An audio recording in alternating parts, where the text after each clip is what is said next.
Bw'obakubira ewala tobaliraana, tobawa energy kuba tebagigwana, bw'oba wasukuluma Bangala. Muli mutya? Anti nzize bwe nti omusomesa njokya. Omusomesa ndowooza mundabye.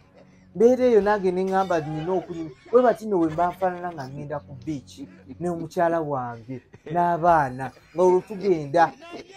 Era leero mbadde ŋŋenda naye ne ŋŋamba nina okubasomesa ne nzisalawo nzije bwe nti. Nejjukanya nzeemu ffe nga mu buto bwaffe twacakala. Bannange twacakala. Nga twalumyanga, twebadaliranga ku baatukyawa. Kanzijemu obuwani mundabe bulungi. Bannange omulembe gwange mbanyumiza ki? Omulembe gwaffe gwe gwaliko ono omukulembeze Amin Dada. Amin naye no yatuteekangako embeera naye era nga bakyala tetukakala. Nga neyagala maama Sophia munnange oyo afumba ewaka. Maama Sophia omukyala oyo namugja mu Kigogumbya.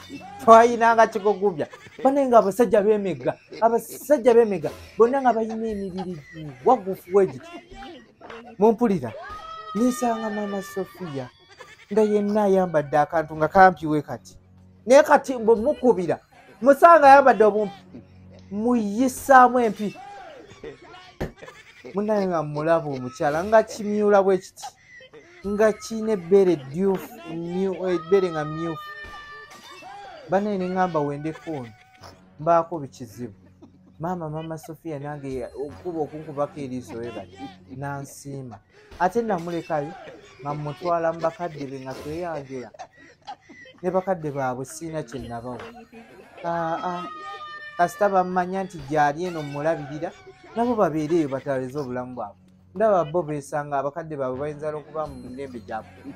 Ate si gye gino egyaffe egy'akaatirisitiko naye gyayo beesanga nga mu nsiko eyo mu busokolosokolo. Naye ffe nze namusanga mu Kigogumbya ne tweraga lava ey'ekimmemmeke. Banaye maama Sophia njagala ate era muzaddemu abaana abanfaanana, abaana ab'amakulu amalungi, abaana ab'eggonjebwa. Ate ffe tuli Bakatuliki twakakanya eddiini. Nze ewange tojja nga tosose kuba kabonero ka musalaba n'osaba kitaffe ali mu ggulu. Gye kuyingiza mu mulyango gwange tukukuuse kundeetera majiini.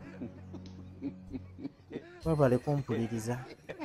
Leero tugenda kusoma ku lulimi Oluganda olukadde. Tulina olulimi Oluganda olupya n'olukadde. Leero tugenda kusoma ku Luganda olukadde. Lwonna kakongoolo.